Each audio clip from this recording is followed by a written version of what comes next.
Hello students, good morning. कैसे हैं आप?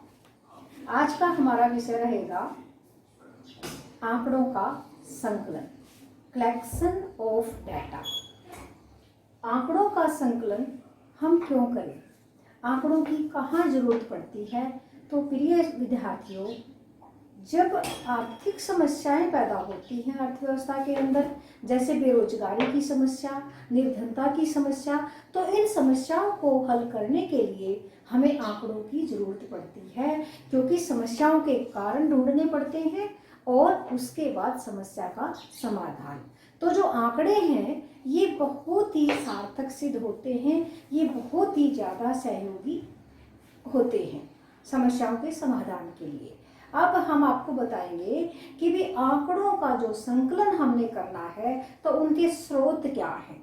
आंकड़ों के स्रोत, तो आंकड़ों के मुख्य दो स्रोत हैं, प्राथमिक स्रोत यानी कि primary sources and secondary sources, द्वितीयक स्रोत।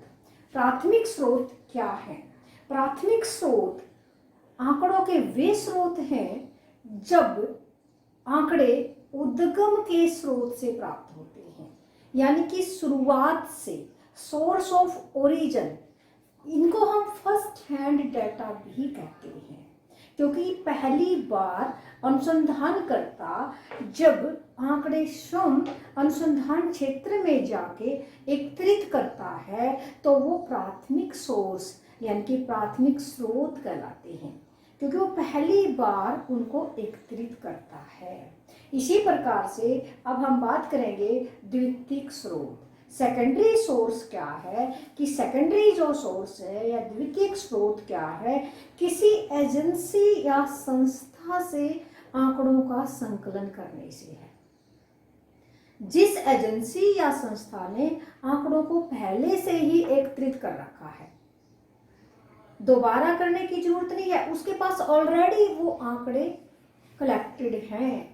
हमने उस एजेंसी या संस्था में सिर्फ आंकड़ों के लिए, आंकड़े प्राप्त करने के लिए एक याचना लगानी है कि हमें इस विषय से संबंधित आंकड़े चाहिए और आंकड़े आप वहाँ से प्राप्त कर लेते हैं। तो ये द्वितीयक स्रोत या स्रोत कहलाते हैं।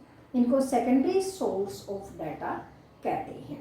अब हम बात करेंगे कि प्राथमिक आंकड़े कौन से होते हैं और द्वितीयक आंकड़े कौन से होते हैं। जो आंकड़े प्राथमिक स्रोत से प्राप्त किए जाते हैं वो प्राथमिक आंकड़े, और जो द्वितीयक स्रोत से प्राप्त किए जाते हैं वो द्वितीयक आंकड़े कहलाते हैं। प्राथमिक आंकड़े मौलिक होते हैं, क्योंकि अनुसंधानकर्ता पहली बार आरंभ से अंत तक स्वयं अनुसंधान क्षेत्र में जाके उनको प्राप्त करता है, इसलिए उन्हें हम प्राथमिक आंकड़े कहते हैं। ये फर्स्ट हैंड डाटा कहलाते हैं। द्वितीयक आंकड़े जो पहले से ही किसी एजेंसी या संस्था के पास होते हैं, यानी कि उनका दोबारा प्रयोग किया जाता है।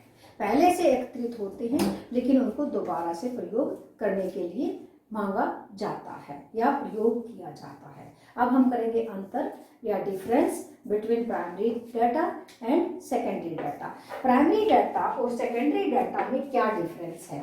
तो पहला जो डिफरेंस है वो क्या है? मौलिकता में अंतर। प्राइमरी जो डाटा है या प्राथमिक जो आंकड़े हैं वो मौलिक होते हैं, क्योंकि उन्हें ओरिजिनल होते हैं, क्योंकि उन्हें अनुसंधानकर्ता ने स्वयं जाके एकत्रित किया है। प्राथमिक आंकड़े बिल्कुल कच्चे माल की तरह होते हैं, क्योंकि वो पहली बार एकत्रित किए गए हैं, जबकि द्वितीयक आंकड़े जो हैं वो मौलिक नहीं होते हैं, क्योंकि वो पहले से ही एकत्रित किए गए होते हैं और उनका हमें सिर्फ प्रयोग करना होता है। दूसरा जो डिफरेंस है वो है उद्देश्य की उपयुक्तता में अंतर।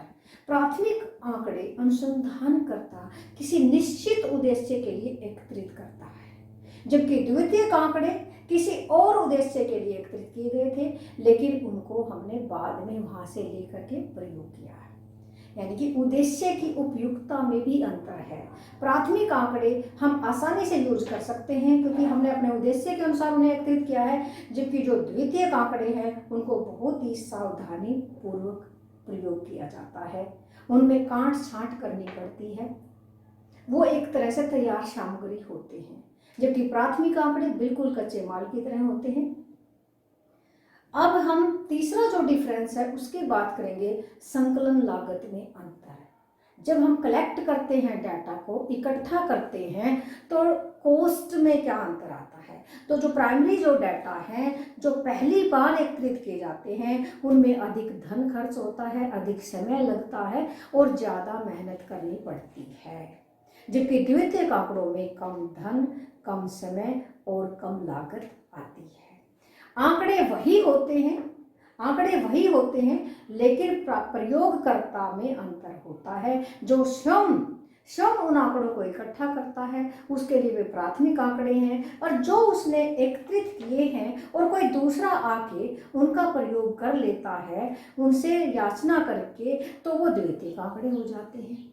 तो ये तो था हमारा आंकड़े, यानी कि प्राथमिक आंकड़े और द्वितीयक आंकड़े। अब हम करेंगे कि जो प्राथमिक आंकड़े या द्वितीयक आंकड़े हैं, उनको एकत्रित करने की विधियां।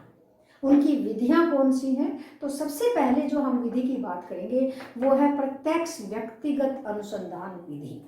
प्रत्यक्ष व्यक्तिगत अनुसंधान विधि। इस विधि के अंदर जब आंकड़े इकट्ठे किए जाते हैं तो अनुसंधानकर्ता श्रम अनुसंधान क्षेत्र में जाकर के प्रत्यक्ष और सीधा संपर्क करता है जो आंकड़े, जहां से उसने आंकड़े लेने होते हैं, यानी कि जो सूचना देने वाले हैं उनके पास जाकर के सीधा और प्रत्यक्ष रूप से संपर्क स्थापित करता है। इस विधि के अनुसार इस विधि का गुण क्या है कि ये विधि सीमित क्षेत्र के लिए उपयोगी है, और इस विधि के अनुसार जो आंकड़े प्राप्त होते हैं उनमें मौलिकता होती है, उनमें, क्योंकि वो उसने स्वयं अनुसंधान क्षेत्र में जाके एकत्रित किए हैं। दूसरा गुण क्या है कि आंकड़ों में या डेटा में एक रूपता पाई जाती है, क्योंकि एक ही व्यक्ति ने उन्हें एकत्रित किया है। तीसरा जो उसका गुण है वो है शुद्धता। आंकड़े शुद्ध होते हैं, बिल्कुल रॉ होते हैं, रॉ मटेरियल की तरह होते हैं, कच्चे माल की तरह होते हैं, क्योंकि उनमें कोई मिलावट नहीं होती है, क्योंकि स्वयं अनुसंधानकर्ता ने उन्हें अनुसंधान क्षेत्र में जाके एकत्रित किया है। और विश्वसनीयता, क्योंकि उन आंकड़ों के ऊपर विश्वास भी किया जा सकता है, बिल्कुल विश्वास किया जा सकता है, क्योंकि उसने स्वयं एकत्रित किए हैं तो विश्वसनीय होंगे आंकड़े।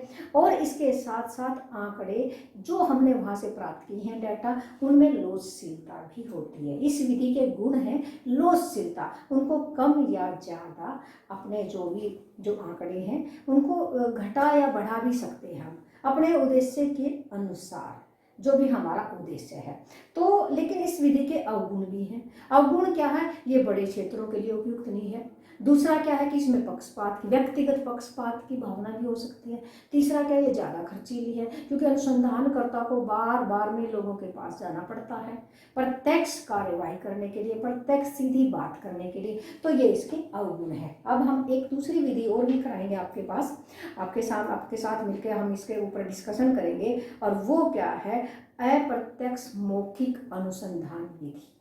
अप्रत्यक्ष मौखिक अनुसंधान विधि, इसमें क्या है, किस प्रकार से इसमें हमने आंकड़े इकट्ठे किए जाते हैं कि भी जो कोई भी समस्या है उस समस्या से अप्रत्यक्ष रूप से संबंध रखने वाले लोगों से उसमें पूछताछ की जाती है। यानी कि जिनसे संबंधित जो सूचना है ना, वो नहीं की जाती, उनसे बात नहीं की जाती, बल्कि अप्रत्यक्ष रूप से संबंध रखने वाले उस समस्या से उनसे बातचीत की जाती है। और जिनसे हम बातचीत करते हैं उनको हम साक्षी कहते हैं, विटनेसेस कहते हैं, तो वो हमें जानकारी देते हैं। इस विधि के गुण क्या हैं? एक तो ये विस्तृत क्षेत्र के लिए उपयोगी है, क्योंकि जो हमने पहले विधि बताई थी प्रत्यक्ष जो व्यक्तिगत अनुसंधान विधि थी, उसमें ये गुण नहीं था, वो केवल सीमित क्षेत्र के लिए उपयोगी थी, जबकि अप्रत्यक्ष मौखिक अनुसंधान विधि विस्तृत क्षेत्र के लिए उपयोगी है। दूसरा पॉइंट, ये कम खर्चीली है। पहले वाली जो विधि थी वो ज़्यादा खर्चीली थी, ये कम खर्चीली है। इसमें निष्पक्षता है, यानी कि इसमें कोई पक्षपात की भावना नहीं है, और ये विधि सरल भी है। तो अब हम बात करेंगे इस विधि के अवगुणों की। दूसरी, इसका अवगुण क्या है, क्योंकि इतने सारे गुण थे लेकिन इसके अवगुण भी हैं। अवगुण क्या है? इसमें शुद्धता की कमी पाई जाती है।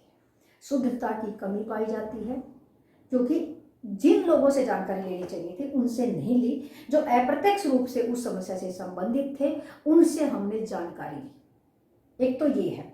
दूसरा क्या है कि जो जानकारी देने वाले हैं, रिस्पोंडेंट हैं, वो गलत सूचना भी हमें दे सकते हैं, यहाँ पक्षपात की भावना भी आ सकती है। और तीसरा क्या है कि इसके गलत परिणाम भी निकल सकते हैं, इससे गलत परिणाम भी निकल सकते हैं, यानी कि जो हमने कंक्लूजन निकालना है, जो निष्कर्ष निकालना है, जो हमारा अनुसंधान है, उसमें गलत परिणाम आ सकते हैं, क्योंकि आंकड़े गलत भी हो सकते हैं।